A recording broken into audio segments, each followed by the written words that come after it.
प्राचीन भारत के ग्रंथों में उल्लेखित ऊर्जा तकनीकों को यदि आधुनिक विज्ञान की दृष्टि से देखा जाए तो यह साफ होता है कि हमारे पूर्वजों के पास एक उन्नत तकनीक थी जो आज भी हमारी समझ से परे है। वैदिक काल से ही ऊर्जा का एक गूढ़ रहस्य रहा है जिसे आज के वैज्ञानिक टेस्ला की थ्योरी से जोड़कर देखते हैं। क्या वास्तव में प्राचीन भारतीयों के पास वायरलेस ऊर्जा ट्रांसमिशन की कोई गुप्त तकनीक थी? क्या प्राचीन मंदिर केवल पूजा स्थल नहीं बल्कि ऊर्जा केंद्र थे? क्या वैमानिक शास्त्र में वर्णित विमानों की ऊर्जा प्रणाली टेस्ला की वायरलेस ऊर्जा प्रणाली से जुड़ी थी? यह सारे प्रश्न रहस्य से भरे हैं, लेकिन यदि हम वेदों, पुराणों और संस्कृत ग्रंथों का गहन अध्ययन करें तो इनके उत्तर मिलने लगते हैं। प्राचीन भारत में विज्ञान और आध्यात्मिकता का एक विलक्षण संगम था और इसी के कारण यहाँ की सभ्यता अद्वितीय थी। भारतीय ऋषियों और विद्वानों ने ऊर्जा संचरण के कई रहस्यों को समझा था जो आज भी विज्ञान की पकड़ से बाहर हैं। महर्षि भारद्वाज के वैमानिक शास्त्र ऋग्वेद, महाभारत और रामायण में उड़ने वाले विमानों का उल्लेख मिलता है जिन्हें बिना किसी बाहरी ईंधन के उड़ाया जाता था। क्या यह तकनीक वास्तव में वायरलेस ऊर्जा पर आधारित थी? निकोला टेस्ला, जिन्होंने वायरलेस ऊर्जा पर कई प्रयोग किए, उनके सिद्धांतों को यदि हम प्राचीन भारतीय ग्रंथों के संदर्भ में देखें तो यह निष्कर्ष निकलता है कि हमारे पूर्वजों के पास ऊर्जा संचरण की ऐसी प्रणाली थी जो वायुमार्ग से संचालित होती थी। कई प्राचीन मंदिरों की संरचना यह दर्शाती है कि वे केवल पूजा स्थल ही नहीं बल्कि ऊर्जा ट्रांसमिशन केंद्र भी थे। भारत में कई ऐसे मंदिर हैं जो चुंबकीय ऊर्जा केंद्रों पर बनाए गए हैं और जहां की संरचना से ऊर्जा का प्रवाह नियंत्रित होता था। मंदिरों के ऊपर बना श्री यंत्र, शिखर की धातु संरचना और गर्भगृह में रखे गए शिवलिंग अपने आप में रहस्यमय विज्ञान को दर्शाते हैं। विज्ञान भी मानता है कि पृथ्वी के चुंबकीय क्षेत्र और मंदिरों के स्थान के बीच एक गहरा संबंध है। कई वैज्ञानिक अध्ययनों में यह पाया गया है कि प्राचीन मंदिरों में जाने से शरीर पर एक सकारात्मक प्रभाव पड़ता है, जो यह दर्शाता है कि इन स्थानों पर कुछ विशेष ऊर्जाएं सक्रिय थी। कई मंदिरों के निर्माण में खास धातुओं और क्रिस्टल का उपयोग किया गया था, जो ऊर्जा को संचित और संचारित कर सकते थे। यह सिद्धांत टेस्ला की वायरलेस ऊर्जा तकनीक से मेल खाता है, जहां वह एक ऐसे ऊर्जा तंत्र की कल्पना कर रहे थे जो बिना किसी तार के पूरी दुनिया में ऊर्जा भेज सके। अब प्रश्न उठता है कि यदि प्राचीन भारत में वायरलेस ऊर्जा थी, तो क्या इसका उपयोग विमानों को उड़ाने के लिए किया जाता था? महर्षि भारद्वाज द्वारा लिखित वैमानिक शास्त्र में ऐसे विमानों का उल्लेख किया गया है जो बिना किसी बाहरी ऊर्जा स्रोत के अंतरिक्ष में यात्रा कर सकते थे। इनमें सौर ऊर्जा, मनोवैज्ञानिक शक्ति और गुरुत्वाकर्षण नियंत्रण जैसी तकनीकों का उल्लेख किया गया है, जो आज के विज्ञान से बहुत आगे की चीजें लगती हैं। कई प्राचीन ग्रंथों में ऐसे संकेत मिलते हैं कि भारतीय मंदिरों और विमान तकनीक में एक गहरा संबंध था। उदाहरण के लिए, भारत के कुछ सबसे प्राचीन मंदिरों की संरचना को देखा जाए तो वे एक टेस्ला टॉवर जैसी संरचना की तरह दिखाई देते हैं।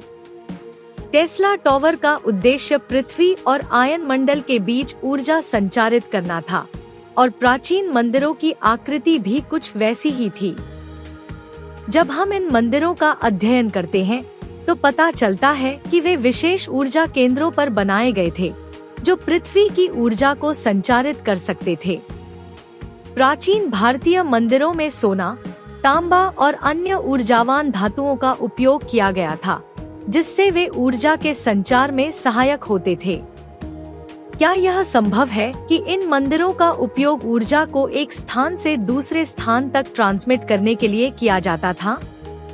यदि ऐसा था, तो इसका उपयोग केवल आध्यात्मिक लाभ के लिए था या फिर यह एक उन्नत वैज्ञानिक प्रणाली का हिस्सा था? महाभारत में उल्लेखित अश्वत्थामा का दिव्य मणि, जो बिना किसी बाहरी स्रोत के ऊर्जा प्रदान करता था। यह दर्शाता है कि प्राचीन भारतीयों को ऊर्जा संचयन और उपयोग की गहरी समझ थी। यह भी कहा जाता है कि कुछ प्राचीन मंदिरों के नीचे गुप्त कक्ष थे, जहां ऊर्जा से संबंधित यंत्र रखे गए थे। कई वैज्ञानिकों का मानना है कि भारत के कुछ प्राचीन मंदिरों के निर्माण में एक उन्नत विज्ञान छिपा हुआ है, जिसे अभी तक पूरी तरह समझा नहीं गया है। अब बात करें प्राचीन भारतीय ग्रंथों की, तो ऋग्वेद, अथर्ववेद और सामवेद में भी ऊर्जा के अद्भुत रहस्यों का उल्लेख मिलता है। इनमें वर्णित प्राण ऊर्जा, सूर्य सिद्धांत और चक्र ऊर्जा यह दर्शाते हैं कि भारतीय संतों और वैज्ञानिकों को ऊर्जा संचरण की पूरी समझ थी। टेस्ला ने भी गूढ़ ऊर्जा स्रोतों का उल्लेख किया था, जो वैदिक अवधारणाओं से मेल खाते हैं। अब यदि हम आधुनिक विज्ञान की बात करें, तो टेस्ला की वायरलेस ऊर्जा ट्रांसमिशन की कल्पना यह बताती है कि पृथ्वी से ऊर्जा प्राप्त की जा सकती है और उसे संचारित किया जा सकता है। यह अवधारणा किसी मंदिर के शिखर से प्रसारित होने वाली ऊर्जा के समान लगती है। यदि हम इन सभी तथ्यों को जोड़कर देखें, तो यह स्पष्ट होता है कि प्राचीन भारतीय मंदिरों की वास्तुकला और वैमानिक शास्त्र में वर्णित विमानों में एक रहस्यमयी संबंध था। क्या यह संभव है कि भारत के प्राचीन मंदिर केवल आध्यात्मिक स्थल नहीं, बल्कि ऊर्जा ट्रांसमिशन केंद्र थे? क्या यह सच हो सकता है कि प्राचीन भारत में उड़ने वाले विमानों की शक्ति का स्रोत मंदिरों से निकलने वाली ऊर्जा थी? यह सारे प्रश्न विज्ञान और अध्यात्म की गहरी खोज की ओर इशारा करते हैं। आज के वैज्ञानिक धीरे धीरे यह समझने लगे हैं कि प्राचीन भारतीय ग्रंथों में वर्णित ऊर्जा प्रणाली केवल कल्पना नहीं थी, बल्कि एक वास्तविक वैज्ञानिक सिद्धांत था, जिसे समय के साथ हम भूल चुके हैं। यदि हम इन रहस्यों की गहराई में जाएं, तो यह स्पष्ट हो जाता है कि वेदों, पुराणों और भारतीय मंदिरों में छिपे ज्ञान में वह शक्ति थी, जो आधुनिक विज्ञान से भी आगे थी। क्या भारत के प्राचीन मंदिरों का निर्माण केवल आध्यात्मिक उद्देश्यों के लिए किया गया था, या फिर यह एक ऊर्जा ग्रिड था, जो संपूर्ण सभ्यता को ऊर्जा प्रदान करता था? यह प्रश्न जितना रोचक है, उतना ही रहस्यमयी भी। प्राचीन भारत की ऊर्जा प्रणाली और मंदिरों में छिपे वैज्ञानिक रहस्यों पर जब हम गहराई से विचार करते हैं, तो हमें यह स्पष्ट रूप से समझ में आता है कि हमारे पूर्वजों ने आध्यात्मिकता और विज्ञान के समन्वय से ऐसे चमत्कारी निर्माण किए, जो आज भी हमारे लिए रहस्य बने हुए हैं। मंदिर केवल पूजा अर्चना के स्थल नहीं थे, बल्कि वे ऊर्जा संचयन और ट्रांसमिशन केंद्र थे, जिनका प्रभाव न केवल मानव शरीर पर बल्कि समूचे वातावरण पर भी पड़ता था। यही कारण है कि मंदिरों को एक विशेष ऊर्जा ग्रिड, एनर्जी ग्रिड के आधार पर स्थापित किया गया, और उनकी रचना में प्रयुक्त सामग्रियां भी एक विशेष उद्देश्य के साथ चुनी गयी। आज का विज्ञान धीरे धीरे इन तथ्यों को स्वीकार कर रहा है कि ऊर्जा तरंगों और ध्वनि स्पंदनों का प्रभाव न केवल शरीर और मन पर होता है, बल्कि इससे संपूर्ण ब्रह्मांड प्रभावित होता है। हमारे मंदिरों में स्थापित श्री यंत्र, शिवलिंग और गर्भगृह की संरचना एक ऐसी प्रणाली का हिस्सा थे, जो ध्यान केंद्रित करने, ऊर्जा को संचारित करने और दिव्य शक्ति को जागृत करने का कार्य करते थे। ऐसे में यह सोचना कि प्राचीन भारत में वायरलेस ऊर्जा तकनीक, वायरलेस एनर्जी ट्रांसमिशन का उपयोग होता था, कोई असंभव बात नहीं है, बल्कि हमारे ग्रंथों में इस ज्ञान का स्पष्ट उल्लेख मिलता है। वास्तव में यदि हम इस पूरे विषय का वैज्ञानिक विश्लेषण करें, तो हमें समझ आता है कि टेस्ला का वायरलेस ऊर्जा सिद्धांत और हमारे वैमानिक शास्त्रों में वर्णित ऊर्जा स्रोतों की अवधारणा आपस में कहीं न कहीं जुड़ी हुई है। जिस तरह टेस्ला ने कहा था कि पृथ्वी और आयन मंडल के बीच एक विशाल ऊर्जा भंडार मौजूद है, उसी तरह हमारे ऋषियों ने हजारों साल पहले यह बताया था कि संपूर्ण ब्रह्मांड प्राण ऊर्जा, कॉस्मिक एनर्जी से भरा हुआ है, और यदि इस ऊर्जा का सही उपयोग किया जाए, तो बिना किसी भौतिक साधन के इसका संचार किया जा सकता है।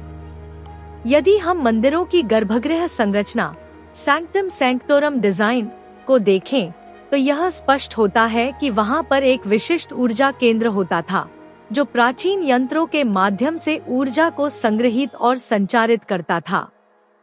यही नहीं, भारतीय ग्रंथों में उल्लिखित रुद्र यंत्र, श्री यंत्र और स्फटिक से बनी मूर्तियां भी ऊर्जा संग्राहक के रूप में कार्य करती थी। यह ठीक वैसा ही है जैसा कि आज के सोलर पैनल्स और ऊर्जा ग्रिड करते हैं। अब यहाँ एक बड़ा सवाल उठता है, क्या हमारे प्राचीन मंदिर वास्तव में एक विशाल ऊर्जा ग्रिड का हिस्सा थे? क्या ये मंदिर किसी गुप्त ऊर्जा तकनीक को छिपाने के लिए बनाए गए थे? यदि हम इस पर शोध करें तो यह स्पष्ट हो जाता है कि मंदिरों को विशेष खगोलीय गणनाओं और ज्यामितीय संरचनाओं का उपयोग करके इस प्रकार डिजाइन किया गया था कि वे न केवल भक्तों को ऊर्जा प्रदान करें बल्कि पृथ्वी के प्राकृतिक ऊर्जा प्रवाह को भी नियंत्रित करें। आधुनिक विज्ञान में अब यह प्रमाणित हो चुका है कि विशेष ध्वनि तरंगे, सेक्रेड साउंड वेव्स, मंत्रों का उच्चारण, चांटिंग ऑफ मंत्रास और ऊर्जा अनुनाद, एनर्जी रेजोनेंस, वातावरण में सकारात्मक ऊर्जा उत्पन्न करता है। यही कारण है कि जब हम मंदिरों में जाते हैं तो वहाँ की ध्वनि, घंटियों की गूंज और विशेष स्थानों पर ध्यान करने से हमें एक अलग ही ऊर्जा का अनुभव होता है।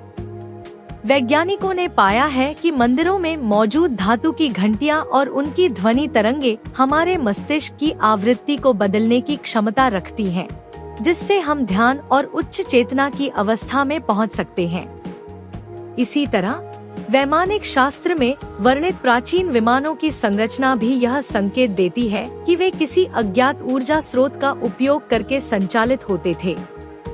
इनमें वर्णित सौर शक्ति, सोलर एनर्जी, सोम ऊर्जा, सोमा एनर्जी और ग्रहों की चुंबकीय ऊर्जा, प्लैनेटरी मैग्नेटिक एनर्जी, यह दर्शाते हैं कि वे किसी प्रकार की वायरलेस ऊर्जा प्रणाली से जुड़े थे। आज जब निकोला टेस्ला की वायरलेस ऊर्जा प्रणाली को एक क्रांतिकारी खोज माना जाता है, तो क्या यह संभव नहीं कि यह तकनीक हजारों साल पहले भारत में मौजूद थी? क्या हमारे ऋषियों ने इस ज्ञान को सुरक्षित रखने के लिए मंदिरों को एक ऊर्जा केंद्र के रूप में बनाया था? यदि हाँ, तो इस ज्ञान को क्यों नष्ट किया गया? यह भी एक बड़ा प्रश्न है। इसलिए यह स्पष्ट है कि प्राचीन भारत के मंदिर केवल पूजा स्थलों से कहीं अधिक थे। वे एक ऊर्जा संचयन और संचार प्रणाली का हिस्सा थे, जो भौतिक, मानसिक और आध्यात्मिक उन्नति के लिए बनाई गई थी। यदि हम अपने वेदों और शास्त्रों में छिपे इन गूढ़ रहस्यों को पुनः खोज सकें, तो यह संभव है कि हम आधुनिक विज्ञान से भी अधिक उन्नत तकनीकों को समझ सकें। यह केवल हमारा इतिहास नहीं, बल्कि हमारी भविष्य की तकनीकी क्रांति का आधार भी हो सकता है।